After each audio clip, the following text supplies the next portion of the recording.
Hello दोस्तों, स्वागत है आप सभी का आपके अपने चैनल गुरुमंत इंस्टीट्यूट पर।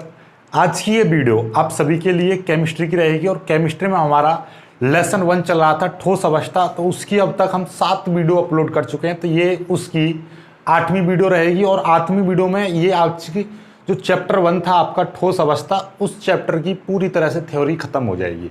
अब इसके बाद में न्यूमेरिकल्स बचेंगे, तो अगली वीडियो यानी 9वीं से न्यूमेरिकल्स स्टार्ट होंगे। तो ये इसकी लास्ट वीडियो है और इसमें आपका जो एनसीईआरटी का जो सिलेबस था पूरा देखिएगा। एनसीईआरटी का मैं आपको बता दूं क्या था। ये देखिए, एनसीईआरटी का ये सिलेबस था आपका ठोस अवस्था में। ठोसों के गुण करा दिए, फिर क्रिस्टलीय अक्रिस्टलीय ठोस करा दिया, क्रिस्टलीय ठोसों का वर्गीकरण करा दिया, ठीक है, क्रिस्टलीय जालक करा दिए, एकक कोष्ठका करा दी, एकक कोष्ठका में अवयवी कणों की संख्या आपको करा दिया, निविड़ संकुलन संरचना यानी संकुलन क्षमता आपको करा दी, एकक कोष्ठका का मतलब ये ठोसों में अपूर्णता वो करा दिया। अब विद्युतीय गुण और चुंबकीय गुण आज की इस वीडियो में हो जाएंगे।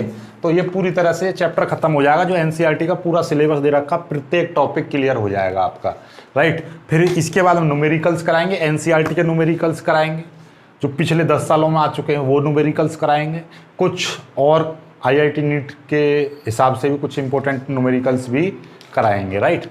चलिएगा, तो देखो भाई, ठोसों का वर्गीकरण, नॉर्मली ठोसों का वर्गीकरण देखो, उनके अवयवी कणों की व्यवस्था के आधार पर हमने पहले करा दिया, क्रिस्टलीय ठोस अक्रिस्टलीय ठोस। अब उनके चुंबकीय गुणों के आधार पर वर्गीकरण और विद्युतीय गुणों के आधार पर वर्गीकरण। आप जानते ही हो विद्युतीय गुणों के आधार पर जो वर्गीकरण, जैसे कि अचालक, चालक और अर्धचालक, उनके बारे में पढ़ेंगे। फिलहाल चुंबकीय गुणों के आधार पर नॉर्मली आपने ये चीज सुनी होगी कि अनुचुंबकीय और प्रतिचुंबकीय 2 प्रकार के होते हैं। फिर बाद में पढ़ा होगा कि अनुचुंबकीय, प्रतिचुंबकीय और लोह चुंबकीय होते होंगे। लेकिन आज तो मैं बिल्कुल डीप से नॉलेज बता रहे हैं एनसीईआरटी की, और मेरे पास कई सारी किताबें हैं। देखिएगा, एनसीईआरटी तो आप देख ही पा रहे हो, और भी हैं मेरे पास किताब। ये देखिएगा, मेरे पास 2 किताबें खुली हुई हैं यहाँ पर इस समय एट द टाइम, 3। एक ये देखिएगा मेरे पास में, एक और है, और भी है मेरे पास में एक, यहाँ पर 3 किताबों से। तो एकदम बेहतरीन लेवल के नोट्स आपके लिए लेकर आया हूँ। यानी कि आज पढ़ेंगे हम ठोसों में वर्गीकरण, और किसके आधार पर, चुंबकीय गुणों के आधार पर और विद्युत गुणों के आधार पर, जो केमिस्ट्री का सिलेबस के अकॉर्डिंग, राइट। चलिए, तो वैसे मैं आपको बता दूं, अब तक आपने 2-3 पढ़े होंगे, लेकिन यहां पर आप पढ़ोगे 5 प्रकार के चुंबकीय गुणों के आधार पर ठोसों का वर्गीकरण या पदार्थों का वर्गीकरण 5 प्रकार से किया गया है, यानी 5 भागों में वर्गीकृत किया गया है। अनुचुंबकीय पदार्थ, प्रतिचुंबकीय पदार्थ, लोह चुंबकीय पदार्थ, लोह चुंबकीय, प्रतिलोह चुंबकीय पदार्थ और फेरी चुंबकीय पदार्थ।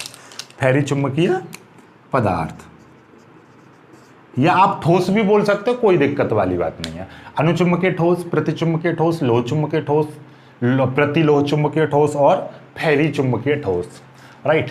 चलिएगा, तो एक एक करके हम सभी को समझते हैं। पहले समझते हैं कि भाई लोह चुंबकीय क्या होता है। लोह चुंबकीय, सॉरी, अनुचुंबकीय। अनुचुंबकीय पदार्थ कौन से होते हैं? वे पदार्थ जो चुंबकीय क्षेत्र की ओर दुर्बल रूप से आकर्षित होते हैं। कौन से पदार्थ? वे पदार्थ जो किसकी ओर, यानी कि यहां पर है चुंबकीय क्षेत्र,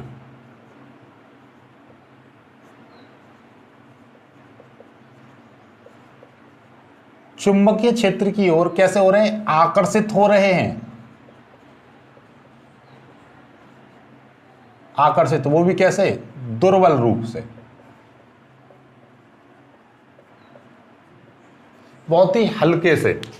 वे पदार्थ जो चुंबकीय क्षेत्र की ओर दुर्बल रूप से आकर्षित होते हैं, उनको हम अनुचुंबकीय पदार्थ कहते हैं। क्लियर होगी बात? अनुचुंबकीय पदार्थ कहते हैं। अब इनके एग्जाम्पल समझ लेते हैं। एग्जाम्पल्स देख लीजिए, TiO2, VO, VO2, Cu2 positive, Fe3 positive. Okay, केवल Fe, ध्यान से समझ लेना, केवल Fe जो है लोह चुंबकत्व का एग्जाम्पल है, यानी लोह चुंबकीय पदार्थ का। और Fe आपका ट्रिपल पॉजिटिव में कर दे रहा हूं, तो ये अनुचुंबकीय पदार्थ का एग्जाम्पल है, राइट। ये प्रबल रूप से आकर्षित होता है, जबकि ये दुर्बल रूप से आकर्षित होता है। दुर्बल रूप से आकर्षित होने के कारण ये कैसा है, ये कहलाता है आपका अनुचुंबकीय पदार्थ। ठीक है, चलो अब इसके कुछ गुण कर लेते हैं, इसके 2-3 इंपोर्टेंट यानी कि नोट करके नोट कर लेना।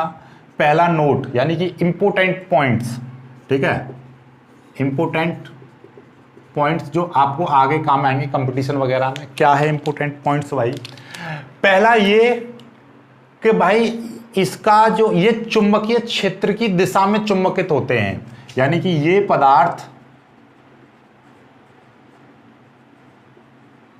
चुंबकीय क्षेत्र की दिशा में चुंबकित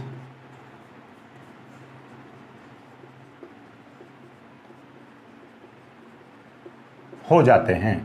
दूसरा पॉइंट लिखेंगे, यानी कि ये चुंबकीय क्षेत्र, यानी ये ऐसा समझो कि अनुचुंबकीय पदार्थ को हम किसी चुंबकीय क्षेत्र में रख दें और रखने के बाद में उस चुंबकीय क्षेत्र से अलग कर देंगे, तो अलग करने पर इनका क्या हो जाता है, चुंबकत्व अब समाप्त हो जाता है।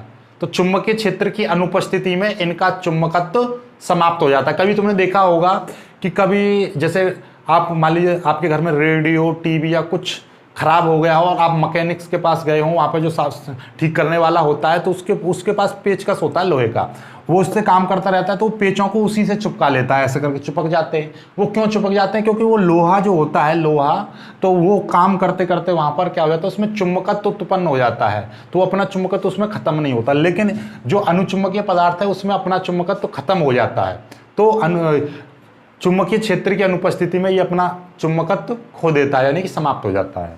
ठीक है, तो चुंबकीय क्षेत्र की अनुपस्थिति में इसका या इन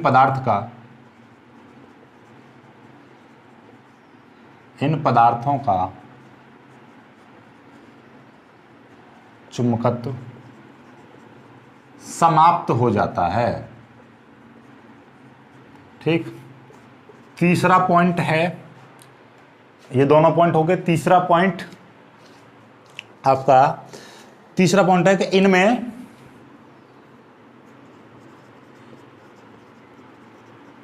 इन पदार्थों में एक या एक से अधिक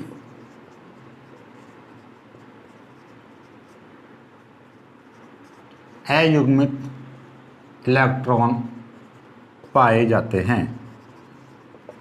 ठीक है, इनमें एटलीस्ट कम से कम एक इलेक्ट्रॉन होगा जो अयुग्मित होगा या एक से ज़्यादा पाए जाएंगे। राइट, तो ये इनके 3 खास पॉइंट हैं, बहुत इंपॉर्टेंट है, इनको लर्न कर लेना। ओके, तो ये चीज़ समझ में आ गई कि वे पदार्थ जो चुंबकीय क्षेत्र में या चुंबकीय क्षेत्र की ओर दुर्बल रूप से आकर्षित होते हैं, या वे पदार्थ जिनको चुंबकीय क्षेत्र में रखे जाने पर चुंबकीय क्षेत्र की दिशा में दुर्बल रूप से आकर्षित होते हैं।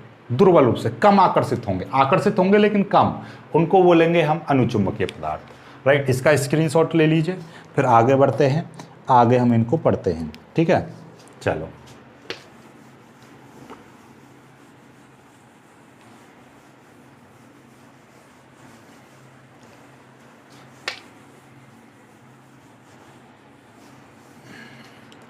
तो यहां पर मैं लिख दे रहा हूं कि भैया ये कौन से पदार्थ थे जो दुर्बल आकर्षित हो रहे थे। ठीक है, अब आती है इनकी बारी। ये कौन से हैं? ये भी दुर्बल रूप से प्रतिकर्षित होते हैं। वे पदार्थ दुर्बल रूप से कैसे होंगे? प्रतिकर्षित। वे पदार्थ जो चुंबकीय क्षेत्र की ओर या चुंबकीय क्षेत्र में दुर्बल रूप से प्रतिकर्षित हो जाते हैं, यानी कि ये हल्का सा पीछे को गैप मारेंगे। ठीक है, तुमने कभी देखा होगा कि एक आदमी है एक दूसरे आदमी को देख के हल्का सा आकर्षित हो रहा है, हल्का सा, तो उसको बोलेंगे अनुचुंबकीय आदमी। और जो चुंबकीय क्षेत्र में रखने पर वो हल्का सा, अरे डर सा लग रहा है, हल्का सा पीछे हो रहा है, हल्का सा, तो उसको प्रतिचुंबकीय बोलेंगे, राइट। तो ये क्या है, वे पदार्थ जो चुंबकीय क्षेत्र में रखने पर दुर्बल रूप से प्रतिकर्षित हो जाते हैं, राइट। या वे पदार्थ जो चुंबकीय क्षेत्र में दुर्बल रूप से प्रतिकर्षित हो जाते हैं, या वे पदार्थ जो चुंबकीय क्षेत्र में रखने से दुर्बल रूप से प्रतिकर्षित यानी दुर्बल प्रतिकर्षण प्रदर्शित करते हैं, उनको बोलते हैं प्रतिचुंबकीय पदार्थ। परिभाषाएं आपको सारी मिल जाएंगी, चिंता मत करो। इनका तो विश्लेषण बोले ना अच्छी तरह से विश्लेषण तो आप फिजिक्स में पढ़ोगे, फिजिक्स में पूरी बेहतरीन तरीके से समझाएंगे, राइट। चलिएगा, तो ये समझ में आ गया। इसके भी कुछ खास पॉइंट हैं कि भैया ये विपरीत दिशा में चुंबकित होते हैं। ये कौन से, इसका एक नोट करके लिख लो कि ये चुंबकीय क्षेत्र की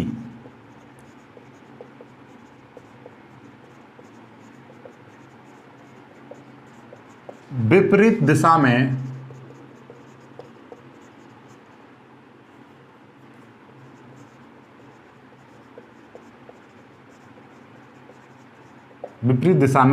चुंबकित होते हैं। दूसरा, इनमें अयुग्मित इलेक्ट्रॉन, सभी इलेक्ट्रॉन कैसे होते हैं, युग्मित होते हैं। इनमें क्या होते हैं, इनमें सभी इलेक्ट्रॉन युग्मित होते हैं। तीसरा, इनमें जब सभी इलेक्ट्रॉन युग्मित होंगे, सभी जोड़े बना लेंगे, तो अयुग्मित कितने, 0। तो इनमें अयुग्मित इलेक्ट्रॉन नहीं होते हैं, अयुग्मित इलेक्ट्रॉन नहीं होते हैं, ठीक है। ये इसके 3 पॉइंट हैं और इसमें ज़्यादा कोई, ठीक है। ये चुंबकीय क्षेत्र की विपरीत दिशा में दुर्बल रूप से चुंबकित होते हैं, यानी दुर्बल रूप से प्रतिकर्षित होते हैं, दुर्बल रूप से चुंबकित हो जाते हैं, सिंपल सी बात, विपरीत दिशा में। तो ये इसके प्रतिचुंबकीय पदार्थ के 3 पॉइंट हैं, इनको लिख लीजिए जल्दी से, यानी इंपॉर्टेंट पॉइंट, इंपॉर्टेंट पॉइंट्स, ठीक है, कर लीजिए जल्दी से। आगे बढ़ेंगे अब लोह चुंबकीय।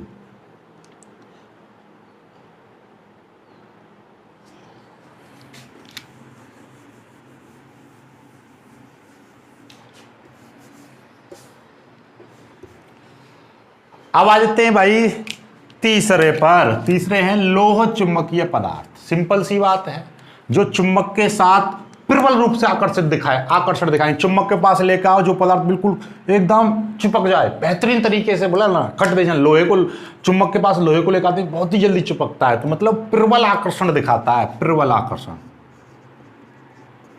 आकर्षण यानी प्रबल आकर्षित होते हैं। वे पदार्थ जो चुंबकीय क्षेत्र से प्रबल आकर्षण प्रदर्शित करते हैं या प्रबल रूप से आकर्षित हो जाते हैं। वे पदार्थ जो चुंबकीय क्षेत्र में प्रबल रूप से आकर्षित होते हैं या चुंबकीय क्षेत्र की ओर प्रबल रूप से आकर्षित होते हैं, उनको हम क्या बोलते हैं, लोह चुंबकीय पदार्थ। चुंबकीय क्षेत्र से प्रबल आकर्षण प्रदर्शित करते हैं या चुंबकीय क्षेत्र में रखे जाने पर प्रबल रूप से आकर्षित हो जाते हों। कुल मिला के बात यह है, वे पदार्थ जो चुंबकीय क्षेत्र के साथ प्रबल आकर्षण व्यक्त करते हैं या प्रबल आकर्षित हो जाते हैं या प्रबल आकर्षण दिखाते हैं या दर्शाते हैं, उनको हम बोलते हैं लोह चुंबकीय पदार्थ। इसके एग्जाम्पल FeCO NiA। और देखो अनुचुंबकीय और लोह चुंबकीय, प्रतिचुंबकीय दोनों में ये चीज टिक मार्क में आ जाता है भैया। TiO किसका एग्जाम्पल है, अनुचुंबकीय पदार्थ का, और TiO2 प्रतिचुंबकीय पदार्थ का। Fe देखिए, यहां पर Fe क्या है, लोह चुंबकीय पदार्थ का एग्जाम्पल है, लेकिन Fe ट्रिपल पॉजिटिव अनुचुंबकीय पदार्थ का एग्जाम्पल है, ये याद रख लेना, राइट। चलिए अब आ जाते हैं बात इस पर कर लेते हैं। इसमें कुछ और है, हाँ एक चीज है, इसमें नोट करके लिख लेंगे हम लोह चुंबकीय पदार्थ की, कि भाई ये स्थायी रूप से चुंबकित हो जाता है। कैसा, स्थायी रूप से चुंबकित हो जाते हैं ये पदार्थ कैसे हो जाते हैं, स्थायी रूप से चुंबकित हो जाते हैं। स्थायी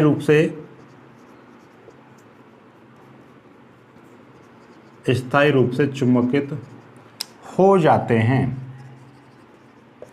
मतलब ये, तुमने कभी देखना जरा, आपके पास में एक बड़ा चुंबक है, ऐसा समझो कि ये चुंबक है बड़ा, ठीक है, और आपके पास पेचकस होगा, पेचकस जिसे पेच कसते हो, उस बड़े चुम्बक के पास पेचकस को 2-3 बार उस चुम्बक से मार देना इस तरीके से, ठीक है। और उसके बाद में लोहे का बुरादा ले लेना, लोहे का बुरादा उसके पास उस पेचकस को लेकर जाओगे तो उसमें क्या आ जाता है, चुम्बकत्व का गुण उत्पन्न हो जाता है, वो लोहे के उनको आकर्षित करने लगता है, यानी कि एक प्रकार का चुम्बक की भांति व्यवहार करता है।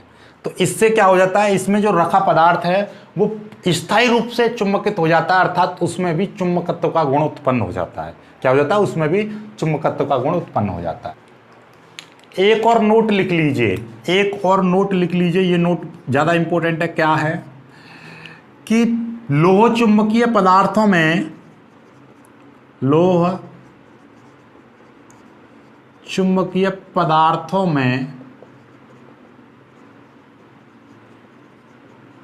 धातु आयन छोटे छोटे खंडों के रूप में समूहित हो जाते हैं, जिन्हें डोमेन कहते हैं। ठीक है, बाकी डोमेन के ऊपर इस पर अंडरलाइन कर लेना इस डोमेन को। डोमेन के ऊपर तो फिजिक्स में जब पढ़ाएंगे, जब आपको बेहतर तरीके से समझाएंगे। इस बार केवल इतना को, जो लोह चुंबकीय पदार्थ होगा उसके जो आयन मिलेंगे, आयन में क्या होते हैं, ये छोटे छोटे खंडों के रूप में एक साथ एकजुट हो जाते हैं, तो उसी एकजुट को हम क्या बोलते हैं, आपका डोमेन कहते हैं। और दूसरी एक और इसमें ये एक नोट हो गया, ये दूसरा नोट हो गया, एक तीसरा नोट और, तो भैया इसमें अयुग्मित इलेक्ट्रॉन पाए जाते हैं। ठीक है, और एक चीज और अपनी खोपड़ी में कर लो, जिसमें अयुग्मित इलेक्ट्रॉन पाए जाएंगे वो भैया चुंबकीय क्षेत्र के साथ, अर्थात चुंबक के साथ आकर्षण दिखाएगा। यहां पर भी अयुग्मित इलेक्ट्रॉन पाए जा रहे थे, इसीलिए ये आकर्षण दिखा रहा था। लेकिन इसमें अयुग्मित इलेक्ट्रॉन की संख्या क्या बोली थी, एक या एक से अधिक, यानी कि एक या दो अयुग्मित इलेक्ट्रॉन, मोस्टली एक अयुग्मित इलेक्ट्रॉन पाया जाता है, यानी कि कम अयुग्मित इलेक्ट्रॉनों की संख्या कम होने के कारण ये कम आकर्षित हो जाता है। लेकिन ये वाले लोह चुंबकीय जो पदार्थ होते हैं उनमें अयुग्मित इलेक्ट्रॉन की संख्या ज्यादा होती है, इसी कारण ये क्या हो जाते हैं, प्रबल रूप से, कैसे हो जाते हैं, प्रबल रूप से क्या होते हैं, आकर्षण दिखाते हैं, प्रबल रूप से आकर्षण।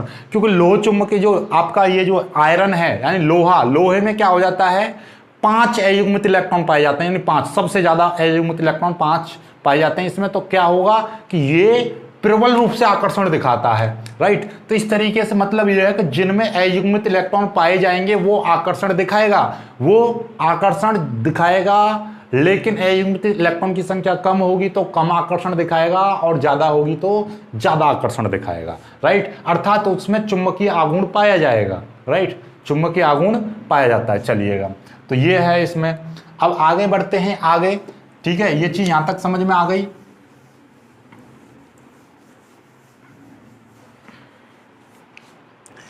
अब आते हैं ये दोनों वेरी वेरी इंपॉर्टेंट है भाई, वेरी इंपॉर्टेंट कर लेना इसको भी वेरी इंपॉर्टेंट कर लेना, क्योंकि इनमें समझने वाली बातें होती हैं, समझने वाली। ये प्रतिलोह चुंबकीय पदार्थ, वे पदार्थ जिनमें अयुग्मित इलेक्ट्रॉन तो पाए जाएंगे, अयुग्मित इलेक्ट्रॉन तो पाए जाएंगे, अयुग्मित इलेक्ट्रॉन तो पाए जाएंगे, प्लस इनका चुंबकीय आघूर्ण शून्य होता है। इनका क्या होता है, चुंबकीय आघूर्ण, चुंबकीय आघूर्ण कैसा होता है, चुंबकीय आघूर्ण शून्य। वे पदार्थ जिनमें अयुग्मित इलेक्ट्रॉन पाए जाते हैं फिर भी उनका चुंबकीय आघूर्ण शून्य होता है, तो ऐसे पदार्थों को हम प्रतिलोह चुंबकीय पदार्थ कहते हैं। क्योंकि ये इनमें अयुग्मित इलेक्ट्रॉन पाए जाते हैं, इसलिए ये आकर्षण तो दिखाते हैं, लेकिन इनका चुंबकीय आघूर्ण कैसा होता है, शून्य होता है। तो भैया आपका चुंबकीय पदार्थ की जो प्रकृति होती है, चुंबकीय पदार्थ यानी कि मैं बात करूं अनुचुंबकीय पदार्थ, वास्तव में जो पदार्थ होते हैं, वास्तव में जो पदार्थ होते हैं वो दो ही प्रकार के होते हैं, एक अनुचुंबकीय पदार्थ, अनुचुंबकीय पदार्थ, और एक प्रतिचुंबकीय पदार्थ। ठीक है, अब ये दो ही प्रकार के होते हैं। तो भाई ये अलग से कहां से आगे देखिए, प्रतिचुंबकीय पदार्थ वे जो चुंबकीय क्षेत्र के साथ प्रतिकर्षण दिखाते हैं उनको प्रतिचुंबकीय पदार्थ कहते हैं, जो आकर्षण दिखाते हैं वो अनुचुंबकीय पदार्थ होते हैं। राइट, आ का मतलब आकर्षण, प्रति का मतलब प्रतिकर्षण। तो भैया ये तो आकर्षण दिखाने वाले हैं। तो आकर्षण दिखाने वाले कौन है, देखिए ये आपका अनुचुंबकीय पदार्थ है ना, ये लोह चुंबकीय, प्रतिलोह चुंबकीय और ये फेरी चुंबकीय, ये अनुचुंबकीय पदार्थ के ही वो हैं, अनुचुंबकीय पदार्थ के ही रूप हैं जिसमें अनुचुंबकत्व का गुण बहुत ज्यादा पाया जाएगा, यानी कि आकर्षण एक प्रबल रूप से आकर्षण दिखा रहा है, उसको बोल रहे हैं हम लोह चुंबकीय पदार्थ। यानी कि अनुचुंबकीय पदार्थ की एक विशेष अवस्था है जिसमें अनुचुंबकत्व अर्थात आकर्षण बहुत ज्यादा होता है, उसको एक दूसरा नाम दे दिया लोह चुंबकत्व। अब इसमें आकर्षण तो है, प्रतिचुंबकीय पदार्थ में आकर्षण है भाई, आकर्षण के साथ साथ कैसा होना चाहिए, उसमें अयुग्मित इलेक्ट्रॉन भी होने चाहिए, और अयुग्मित इलेक्ट्रॉन के साथ साथ उसमें क्या होना चाहिए, चुंबकीय आघूर्ण, जिनमें अयुग्मित इलेक्ट्रॉन है तो चुंबकीय आघूर्ण भी होगा। लेकिन वही कंडीशन यहां पर अप्लाई हो रही है जिसमें आकर्षण भी है, अयुग्मित इलेक्ट्रॉन भी है, चुंबकीय आघूर्ण भी है। लेकिन यहां पर आकर्षण हैगा, अयुग्मित इलेक्ट्रॉन हो गए, लेकिन चुंबकीय आघूर्ण कैसा है, शून्य है। इसीलिए हम इसको प्रतिलोह चुंबकत्व बोल दिया, प्रतिलोह चुंबकीय पदार्थ, यानी लोह चुंबकीय तो है लेकिन प्रति लगा दिया, यानी कि लोह चुंबकीय पदार्थ का पूरक, ठीक है, एक प्रकार से। लेकिन ये इसमें तो वे पदार्थ जिनमें अयुग्मित इलेक्ट्रॉन पाए जाते हैं परंतु उनका चुंबकीय आघूर्ण शून्य होता है, उनको हम प्रतिचुंबकीय पदार्थ कहते हैं। एग्जाम्पल ये रहे। राइट, चलिएगा अब इसकी बात कर लेते हैं भैया, ये क्या है, फेरी चुंबकीय पदार्थ, वे पदार्थ जिनमें अयुग्मित इलेक्ट्रॉन पाए जाते हैं और उनमें चुंबकीय आघूर्ण भी होता है। राइट, तो जिसमें अयुग्मित इलेक्ट्रॉन भी होंगे, अयुग्मित इलेक्ट्रॉन भी होंगे प्लस उसमें चुंबकीय आघूर्ण भी होगा, चुंबकीय आघूर्ण। लेकिन ये जो चुंबकीय आघूर्ण है बहुत कम होता है, कैसा होता है, बहुत कम होता है। राइट, तो याद रखना फेरी चुंबकीय पदार्थों का जो चुंबकीय आघूर्ण पाया जाता है इनमें, लेकिन चुंबकीय आघूर्ण क्या होता है, कम होता है। राइट, तो और एक चीज और, चुंबकीय आघूर्ण जो होता है उसका देखिए, चुंबकीय आघूर्ण म्यू से प्रदर्शित करते हैं, इसका फॉर्मूला होता है n into n plus two. क्या, n into n plus two. N यहां पर अयुग्मित इलेक्ट्रॉन की संख्या है, जिस पदार्थ में अयुग्मित इलेक्ट्रॉन पाए जाएंगे उसका चुंबकीय आघूर्ण भी निकल सकता है, चुंबकीय आघूर्ण, ठीक है, चुंबकीय आघूर्ण निकले। और चुंबकीय आघूर्ण का जो मात्रक होता है, इसका मात्रक याद कर लेना, चुंबकीय आघूर्ण का मात्रक है बोर मैग्नेटन, वो BM लिख देते हैं, BM बोर मैग्नेटन। ठीक है, चलिएगा ये चीज समझ में आ गई आपको, ये समझ में आ गए सारे, एक बार क्लियर कर दे रहे हैं, एक ही सांस में खत्म कर लेते हैं। अनुचुंबकीय पदार्थ कौन से होते हैं, वे पदार्थ जो चुंबकीय क्षेत्र के साथ प्रबल रूप से दुर्बल रूप से आकर्षित हो जाते हैं। तो एक साथ आपके फिर से करता हूं आपको। राइट, फिर से एक साथ एक सांस में दम में खत्म करेंगे। राइट, क्या सबसे पहला आए हैं अनुचुंबकीय पदार्थ, तो वे पदार्थ जो चुंबकीय क्षेत्र के साथ दुर्बल रूप से आकर्षण प्रदर्शित करते हैं या दुर्बल रूप से आकर्षित हो जाते हैं, उनको हम अनुचुंबकीय पदार्थ बोलते हैं। प्रतिचुंबकीय पदार्थ, वे पदार्थ जो चुंबकीय क्षेत्र के साथ दुर्बल रूप से प्रतिकर्षित हो जाते हैं, उनको हम प्रतिचुंबकीय पदार्थ कहते हैं। तीसरे, लोह चुंबकीय पदार्थ, वे पदार्थ जो चुंबकीय क्षेत्र के साथ प्रबल रूप का आकर्षण दिखाते हैं, उनको हम लोह चुंबकीय पदार्थ कहते हैं। चौथा, यानी कि प्रतिलोह चुंबकीय पदार्थ, तो प्रतिलोह चुंबकीय पदार्थ कौन से होते हैं, वे पदार्थ जिनमें अयुग्मित इलेक्ट्रॉन पाए जाते हैं परंतु उनका चुंबकीय आघूर्ण शून्य होता है, उनको हम बोलते हैं प्रतिलोह चुंबकीय पदार्थ। पांचवा है फेरी चुंबकीय पदार्थ, वे पदार्थ जिनमें अयुग्मित इलेक्ट्रॉन पाए जाते हैं साथ में इनका चुंबकीय आघूर्ण भी होता है, लेकिन इनका चुंबकीय आघूर्ण बहुत कम होता है, इसलिए इनको हम फेरी चुंबकीय पदार्थ कहते हैं। राइट, तो ये चीज है। आपके चुंबकीय आघूर्ण यदि निकालने लगे तो n into n plus two, n यानी कि चुंबकीय आघूर्ण, चुंबकीय n का मतलब क्या है, अयुग्मित इलेक्ट्रॉन, जिसमें ज्यादा अयुग्मित इलेक्ट्रॉन होंगे सिंपल सी बात है, उसका ये मान भी ज्यादा आएगा क्योंकि अयुग्मित इलेक्ट्रॉन पर ही निर्भर करता है। राइट, तो ये पूरा खत्म हो गया। अब पढ़ेंगे हम अपना, आगे चलते हैं, ये जो आपका कौन सा पदार्थ पढ़ेंगे हम, विद्युतीय गुण के आधार पर।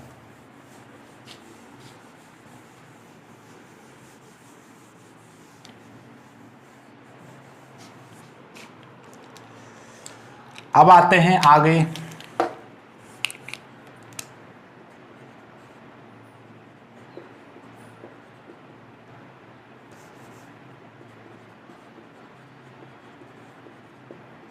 विद्युतीय गुणों के आधार पर पदार्थों को यानी ठोसों को कितने प्रकार में बांटा गया है भाई? हम बात कर लेते हैं। पहला पदार्थ चालक, अचालक, तीसरा अर्धचालक। वैसे देखा जाए तो ये 14वें चैप्टर का यानी फिजिक्स में जो अंतिम चैप्टर है आपका, ठीक है, चालक अर्धचालक डायोड वाला, तो उसमें ये पूरी विस्तार से जानकारी दी है बैंड थ्योरी के आधार पर। तो आपको लिंक में दे दूंगा बैंड थ्योरी के नीचे, वहां से देख सकते हो। और उसका मैं छोटा सा पार्ट भी आपको दिखा दूंगा इसी वीडियो में, थोड़ी सी क्लिप दिखा दूंगा मैं, तो उससे आपको अनुभव हो जाएगा किस तरीके का है। तो मैं ज्यादा इस पर प्रकाश नहीं डालूंगा, सबको पता है। नॉर्मली जो पता होती है परिभाषा क्या होती है, नॉर्मली ये होती है कि भाई चालक वे पदार्थ होते हैं जिनमें से वैद्युत धारा प्रवाहित हो जाती है, अचालक होते हैं जिनमें वैद्युत धारा प्रवाहित नहीं होती है, अर्धचालक जिनकी चालकता चालकों से तो कम और अचालकों से अधिक हो, उनको बोलते हैं हम क्या, अर्धचालक। अर्धचालक में यदि मैं इसके एग्जाम्पल की बात करूं तो क्या होता है, जर्मेनियम, जर्मेनियम और सिलिकॉन, ये आदि ये क्या होते हैं, प्रकृति में पाए जाने वाले शुद्ध अर्धचालक होते हैं, राइट।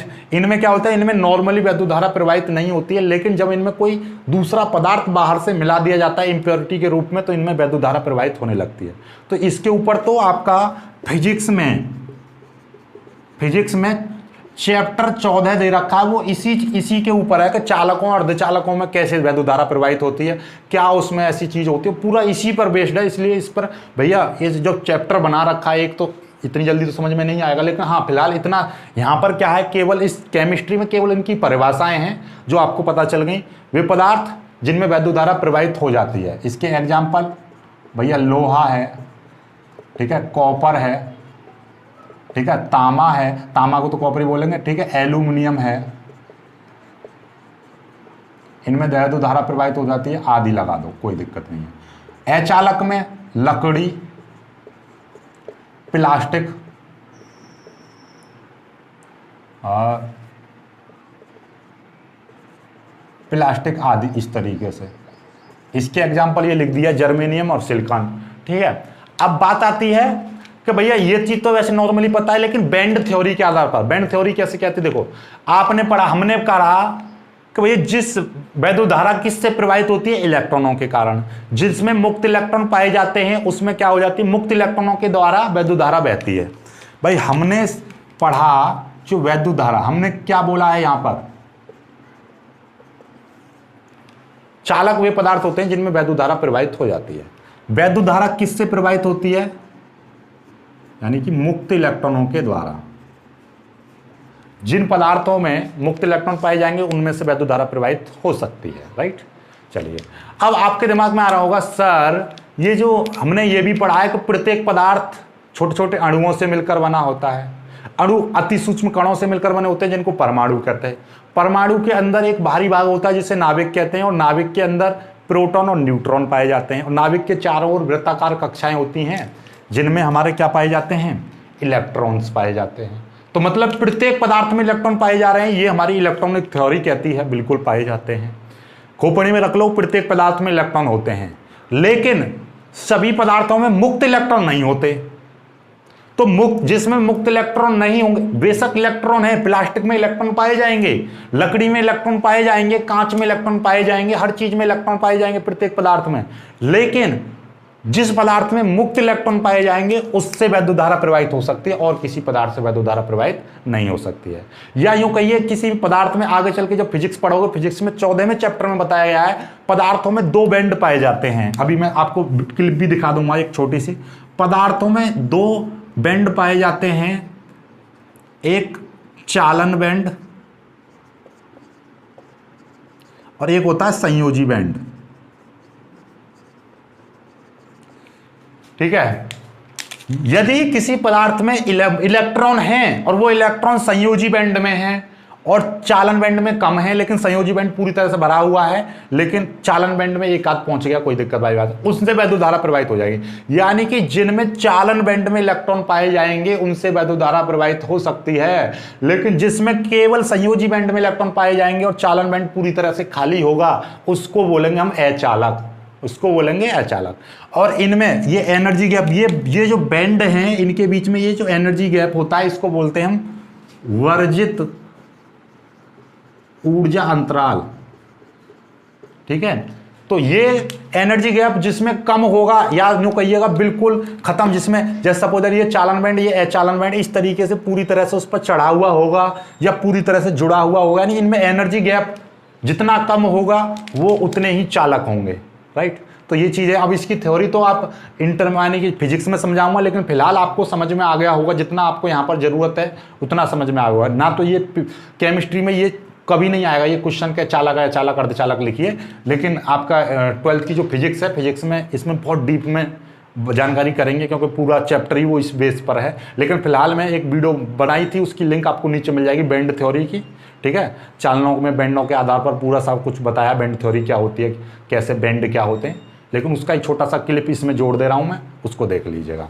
राइट, देखिए भाई, अब आ जाते हैं, अब हमारे पास में ठोसों में ऊर्जा बैंडों के आधार पर चालक, अर्धचालक, अचालक और अर्धचालक की परिभाषा को समझते हैं। ये क्या है देखिएगा, चालक क्या होते हैं, चालक समझते हैं पहले तो। चालक वैसे तो आपने अब तक पढ़ा था, वे पदार्थ जिनमें वैद्युत धारा प्रवाहित हो जाती है उनको चालक कहते हैं, बिल्कुल सही बात है। अब इनको हम ऊर्जा बैंड के आधार पर देंगे, इसकी परिभाषा तो देखिएगा, ये है आपका चालन बैंड। ठीक है, और ये है आपका, इस तरीके से समझिएगा,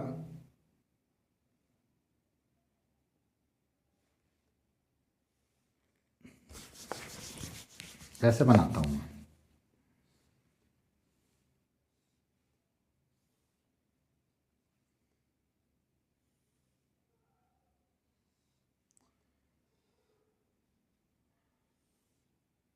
ठीक है, तो ये देखिएगा, ये है हम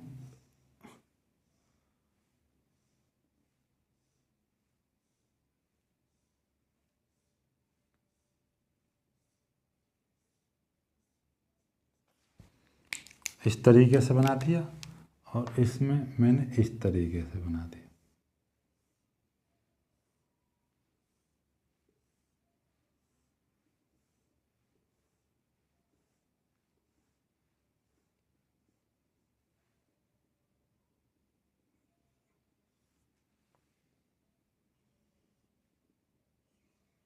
मतलब समझे, मतलब देखिएगा, आपको एक चीज दिखाई दे रही होगी कि मैंने यहां पर लिया है, तो देखिएगा यहां से, और ये सॉरी यहां से नहीं,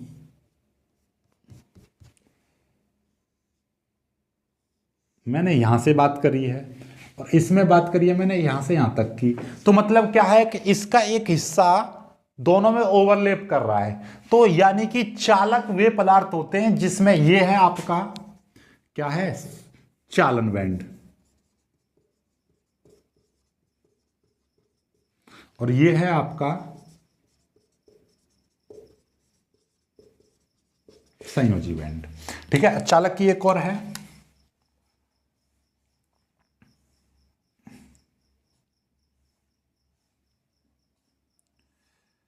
ये है आपका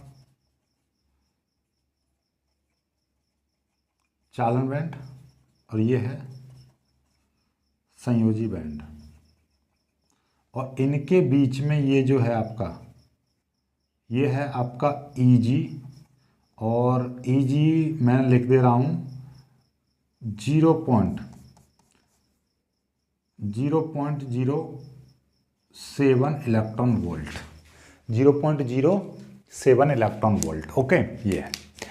तो वह वे पदार्थ जिनमें चालन बैंड और ऊर्जा बैंड या तो अति व्यापित रहते हैं, यानी कि एक दूसरे के थोड़े से, जैसे कि मैं कह रहा हूं कोई चीज है, ये एक मार्कर है रेड और ये है आपका ब्लैक, और इनको मैं इस तरीके से रख दूं, वैसे एक चीज़ है तो इनको बिल्कुल पास में रख दूं या एक दूसरे से ऐसे सटा के रख दूं बिल्कुल कि भैया ये एक दूसरे पे थोड़ा सा ओवरलैप कर रहा है, अति व्यापित है।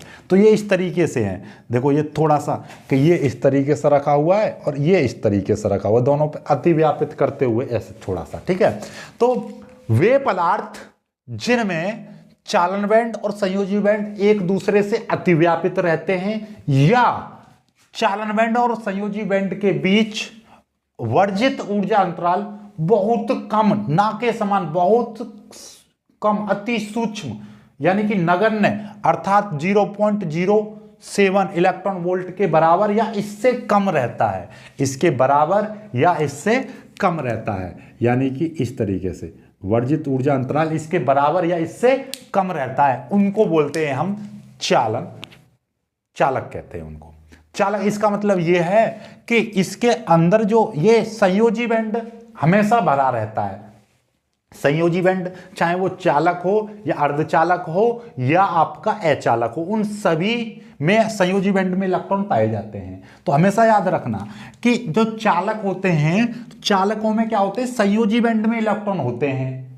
राइट। और इनमें से क्या हो जाता है, थोड़ी सी ऊर्जा पाकर या थोड़ा सा ही जैसे कि गर्म कर दें हम इनको या वातावरण में थोड़ा सा ही टेम्परेचर इंक्रीज होता है तो यहां से इलेक्ट्रॉन उठकर कहां पे चले जाते हैं, इसमें चालन बैंड में चले जाते हैं। और वैसे भी बात करी जाए तो चालक जो होते हैं, चालकों के जो चालन बैंड है वो आंशिक रूप से भरे होते हैं इलेक्ट्रॉनों से, तो इसमें क्या होते हैं, थोड़े इलेक्ट्रॉन इसमें भी पाए जाते हैं, चालक यानी कि चालन बैंड में भी इलेक्ट्रॉन पाए जाते हैं, चालन बैंड में इलेक्ट्रॉन पाए जाते हैं, यानी कि आंशिक रूप से ये भरे रहते हैं, राइट। तो उनको बोलते हैं हम चालक। तो चालक समझ में आए, चालक क्या है। अब देखिएगा ठोसों के ऊर्जा बैंड के आधार पर चालक की परिभाषा कैसे लिखोगे।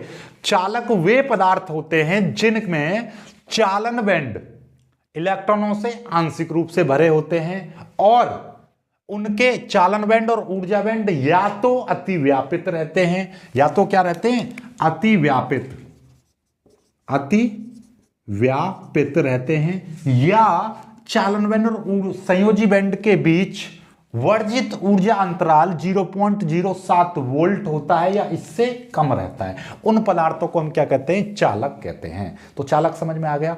अब आपसे कोई चलते फिरते बैठते जागते कहीं से ही पूछ लेता है कि भाई चालक क्या होता है, हमको ऊर्जा बैंड की थ्योरी के आधार पर समझा कि चालक क्या होते हैं, तो आप उनको 3 बातें बोलोगे कि सर चालक वे पदार्थ होते हैं जिनके चालन बैंड इलेक्ट्रॉनों से आंशिक रूप से भरे हुए होते हैं। नंबर 1 बात कि चालक वे पदार्थ होते हैं जिनके चालन बैंड इलेक्ट्रॉनों से आंशिक रूप से भरे हुए होते हैं।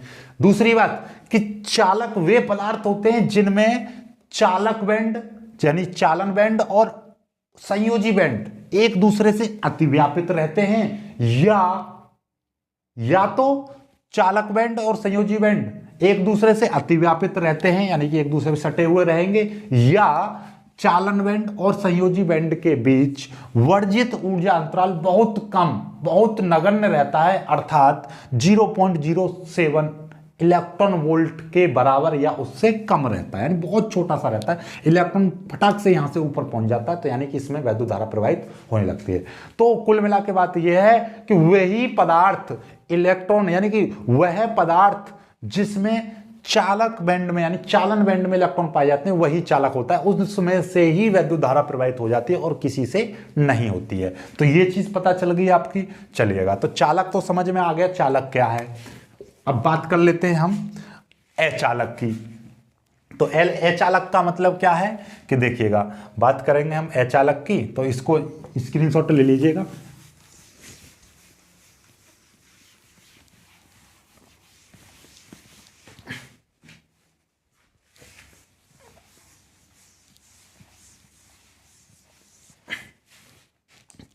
देखिए भाई, अचालक क्या होता है।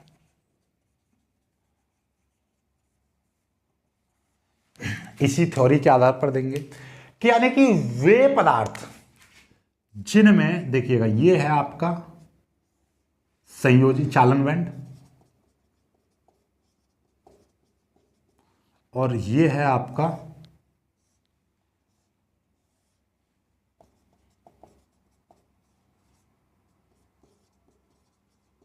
संयोजी बैंड।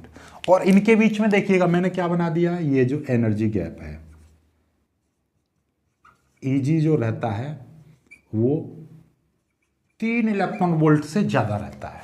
यानी कि वे पदार्थ जिनमें चालन बैंड और संयोजी बैंड के बीच वर्जित ऊर्जा अंतराल 3 इलेक्ट्रॉन वोल्ट से अधिक होता है उनको हम अचालक कहते हैं।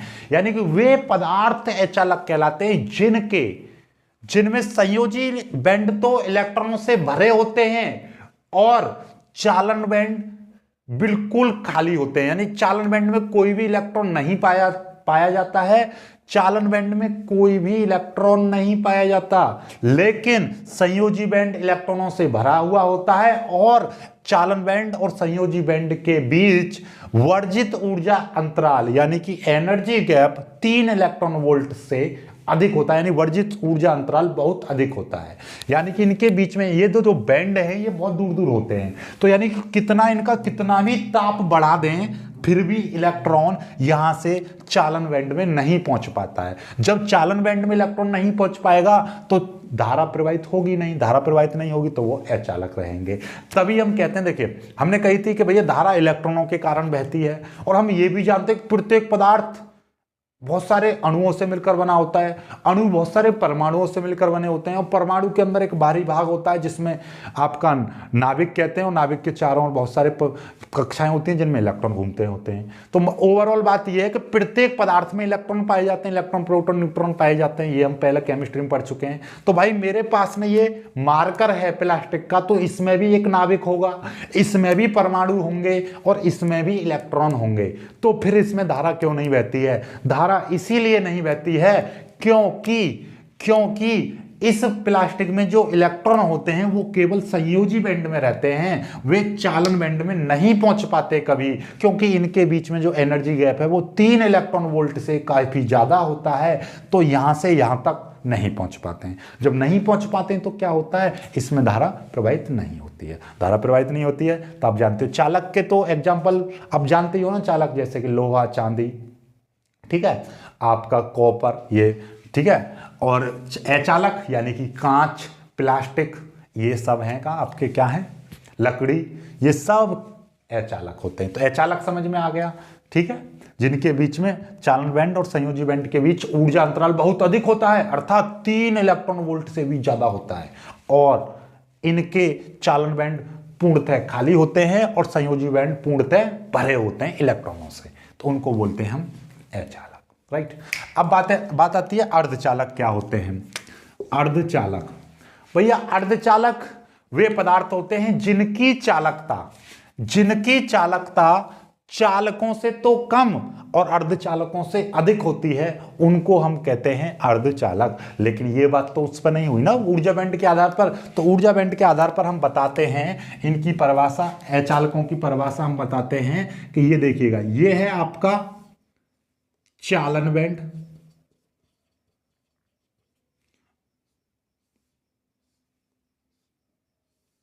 और ये है आपका संयोजी बैंड, और इनके बीच में जो ऊर्जा अंतराल जो होता है Eg, वो लगभग 1 इलेक्ट्रॉन वोल्ट का रहता है। कितने का रहता है? लगभग 1 इलेक्ट्रॉन वोल्ट का। तो वे पदार्थ जिनके चालन बैंड और संयोजी बैंड के बीच ऊर्जा अंतराल बहुत कम होता है, अर्थात 1 इलेक्ट्रॉन वोल्ट के लगभग 1 इलेक्ट्रॉन वोल्ट के बराबर होता है, उन पदार्थों को हम अर्धचालक कहते हैं। अर्धचालक की परिभाषा समझ में आ गई। यानी कि इनके बीच में ऊर्जा अंतराल तो कम रहता है लेकिन चालन बैंड फिर भी खाली रहता है। चालन बैंड खाली होने के कारण अर्धचालकों में डायरेक्टली धारा प्रवाहित नहीं होती है, लेकिन जब इसमें कोई पदार्थ मिला दें या इनमें हम क्या कर दें, धारा प्रवाहित कर दें, तो यानी कि मतलब इनका टेम्परेचर बढ़ा दें, टेम्परेचर बढ़ा देते हैं तो इसमें धारा प्रवाहित होने लगती है। यानी कि इसमें से संयोजी बैंड में से इलेक्ट्रॉन उठकर चालन बैंड में पहुंच जाता है। चालन बैंड में कब पहुंचेगा? जब हम इसका टेम्परेचर बढ़ा देते हैं। जैसे ही टेम्परेचर बढ़ा देते हैं तो ये जो वर्जित ऊर्जा अंतराल है थोड़ा और कम हो जाता है और यहां से इलेक्ट्रॉन उठकर चालन बैंड में चला जाता है। चालन बैंड में चला जाएगा तो इसमें क्या है, धारा प्रवाहित होने लगती है। तो समझ में आ गया। तो ओवरऑल बात यह है कि जिन पदार्थों में वे पदार्थ जिनके चालन बैंड और संयोजी बैंड के बीच वर्जित ऊर्जा अंतराल बहुत कम होता है, अर्थात 1 इलेक्ट्रॉन के लगभग बराबर होता है, 1 इलेक्ट्रॉन वोल्ट के लगभग बराबर होता है, उन पदार्थों को हम अर्धचालक कहते हैं।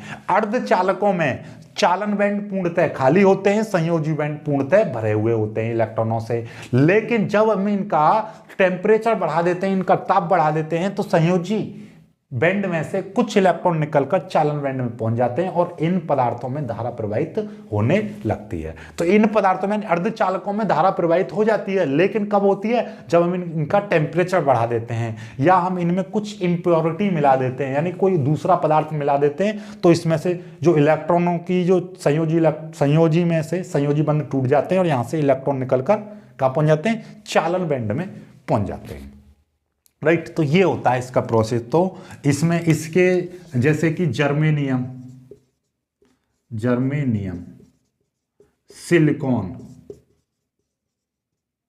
सिलिकॉन ये अर्धचालक होते हैं, इनमें धारा प्रवाहित नहीं होती है, लेकिन जब इनका टेम्परेचर बढ़ा देते हैं या फिर हम इनमें कोई दूसरा पदार्थ मिला देते हैं जिससे इनका संयोजी बैंड में जो उपस्थित इलेक्ट्रॉन यानी सहसंयोजक बंध से जुड़े रहते हैं वो टूट जाता है, तो वहां से इलेक्ट्रॉन उठकर चालन बैंड में पहुंच जाता है, अर्थात इसमें क्या हो जाता है? धारा प्रवाहित होने लगती है। तो इनमें डायरेक्टली धारा नहीं, इनडायरेक्टली बहती है, मतलब इनका टेम्परेचर बढ़ाकर। चालकों का, अचालकों का क्या होता है? कितना भी इनका टेम्परेचर बढ़ा, जल जाएंगे, प्लास्टिक जल जाएगी पर धारा प्रवाहित नहीं होगी। और हम बात करें चालक की, तो चालक की तो नॉर्मल टेम्परेचर पर भी धारा प्रवाहित होती है, क्योंकि इनके चालकों में क्या होता है? एक तो ऊर्जा अंतराल होता ही नहीं है, या तो वो एक दूसरे के ओवरलैप करते हैं या फिर इनके बीच में बहुत कम होता है, और जब कम होगा तो चालन बैंड में पहले से ही इलेक्ट्रॉन होंगे चालन बैंड में, तो इसमें धारा प्रवाहित हो जाती है। और हमेशा याद रखना, जो चालन बैंड में जो इलेक्ट्रॉन होते हैं उन्हीं के द्वारा धारा प्रवाहित होती है और किसी के द्वारा धारा प्रवाहित नहीं होती है। आई होप कि आपको ये सारी कुछ समझ में आ गया होगा। तो सारा कुछ खत्म हो गया। यदि वीडियो पसंद आया हो तो भाई वीडियो को लाइक करना, अपने दोस्तों के साथ शेयर करना, जो बच्चे नए हैं वो चैनल को सब्सक्राइब जरूर कर लेना। मिलेंगे एक खूबसूरत वीडियो में, तब तक के लिए बाय बाय, जय हिंद।